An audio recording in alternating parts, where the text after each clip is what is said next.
Hello and welcome to Cannabis Marketing 101, a show where we take your questions about cannabis marketing and marijuana PR and break them down with the experts. I'm John Swoboda of Grasslands, and as always, feel free to email me your cannabis marketing and PR questions directly to John, John, at mygrasslands.com. And of course, as always, I'm here with my colleague, Ricardo Baca, aka two-time veteran of the TEDx stage, as well as the CEO of Grasslands, a journalism-minded agency. Ricardo, what's up, man? John, good to be back here with you, man.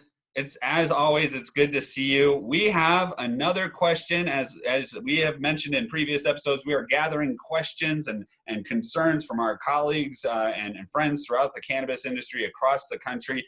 These are to do with specifically cannabis marketing and PR. And so we're trying to spread the word and give some education out to our network. So let's just jump into this first question. It's from Bev in Colorado. She asked a very to the point and specific question. What is thought leadership?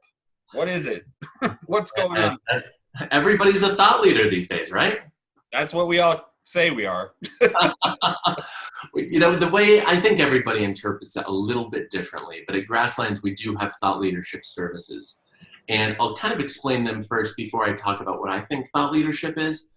We have two specific thought leadership services. One positions you in front of target audiences in the speaking arena, whether that is virtual opportunities like this, produced by conferences and events and media publications, or live opportunities in front of stages at those events, MJ BizCon, NCIA, etc. The other is thought leadership columns, and that is just helping our clients make sure that they are writing pieces under their own bylines and then placing those in real media outlets and showing that thought leadership, showing your just straight up leadership through the written word there. You're being published in outlets ranging from the International Business Times to the New York Times to MJ Biz, whatever that might look like. And so when you think about it, if you break that down, thought leadership is just a way to display your knowledge, your expertise, and your specialty with a community that really needs it. And I will say there's a lot of peculiarities about thought leadership, John, so much so that we're actually working on a book right now, and we'll be releasing it here in the next couple of months. And it's entirely about thought leadership. It'll be a lot of fun. But one important thing to understand about thought leadership is that it's not overtly self-promotional. You are out there providing value. Because if you want to write an article about how great your brand is, great, do that. And you can place that via sponsored content where you are paying a media outlet and they are running it in exchange for the money. It's advertising, it's paid media. Thought leadership, though, should be earned media. And it should provide value. And you're just not out there saying, this is how great our brand is. You're out there providing value to your target audience. You're giving them some education and hopefully whetting their appetite so they might want more. They might be interested to pick up the phone or drop you an email. And, technically, John, what you and I are doing right now, it's some good thought leadership. Hopefully, we are sharing quality information with our colleagues, maybe whetting their appetite and making them a little bit curious. And maybe some of these folks are going to call us and say, hey, I want you to help us with our thought leadership.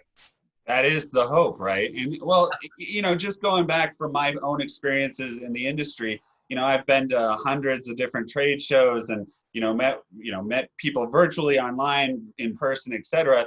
And I've seen over the last 6-7 years that it does seem to be that the brands that are getting their executives out there in front of people and talking about what they do, why they do it, how they do it, etc. Those are the brands that I've seen over the years escalate and rise above the rest. And just subconsciously, maybe in my own mind, those are the brands I think of when I'm trying to figure out specific answers to questions about the industry. I'm going to just tend to lean towards the brands I've seen and heard the most from. And so I think there's definitely a psychology to the whole thing of you're just keep implanting your subject matter expert in front of people and get those people in your consumers' brains, and they will gravitate towards you.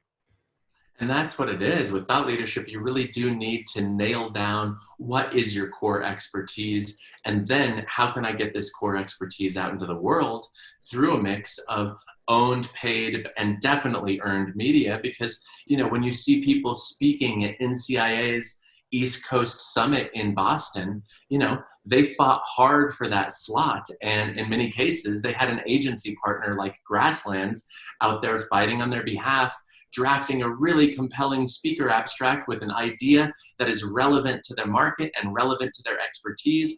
And then you're right, people see them speak. And I know you've spoken at conferences as well, John. It's a thrill when you come off a great panel and there's a couple people there who want to chat with you. Yeah, it is. It's great. And, it feels good because you're spreading good information and doing good for the industry.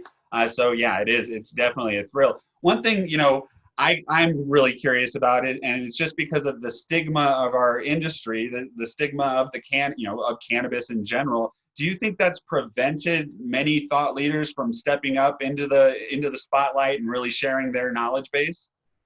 I think in the early days, certainly. You were involved in the industry in Colorado early. I know that you've been in Colorado or California, Oregon. I've spent most of my time here in Denver, but early days, without a doubt, the stigma was real. Not a lot of people wanted to be associated with this plant, with this industry. Myself, back in the days, I was the Denver Post reporter. I was the entertainment editor at the newspaper when the editor-in-chief approached me and said, "We want you to be the marijuana editor and create a standalone vertical," which later became the Cannabis. But truth is I told him I needed 24 hours to think about it, because I knew if I took that job forever, the SEO of my name and my visage and my personality would always be tied to this plant. And it was a plant I didn't know a lot about at the time, but after doing very little research on it and talking to my wife and my mom, it was a no-brainer. Of course I wanted to go out and report on this misunderstood plant, on this developing industry. It was the opportunity of a lifetime, and it very much brought me to where I am now. And so I think in the early days, without a doubt, it did prevent a lot of people from stepping up. But now, if you spend any time on LinkedIn, and as you said, people can follow us on LinkedIn at Grasslands Agency, everybody is a cannabis thought leader these days. And it's like, who are you? I spend a lot of time in the Bay Area and I've never heard of you. And so it is a bit of a dangerous term too, because everybody thinks they're one. Inevitably, everybody is not one. But there are some true visionaries out there, some people who are spreading education, engendering goodwill for themselves and their brands, and practicing really responsible thought leadership. I love seeing it out there, and I very much encourage people to keep it up.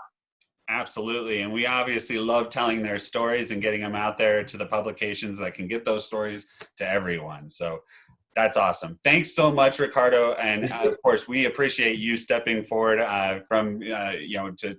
to be that first editor of a major cannabis publication. It's led to a lot of education and thought leadership. So I speak for myself and many others. Thank you. As always, everyone, you can learn more about this topic and so much more at mygrasslands.com. Please, as Ricardo said, follow us on LinkedIn at Grasslands Agency. I'm John Swoboda. Email any and all of your cannabis marketing and PR questions directly to me at john@mygrasslands.com. And we will see you tomorrow for another episode of Cannabis Marketing 101. Thanks again, Ricardo. See ya.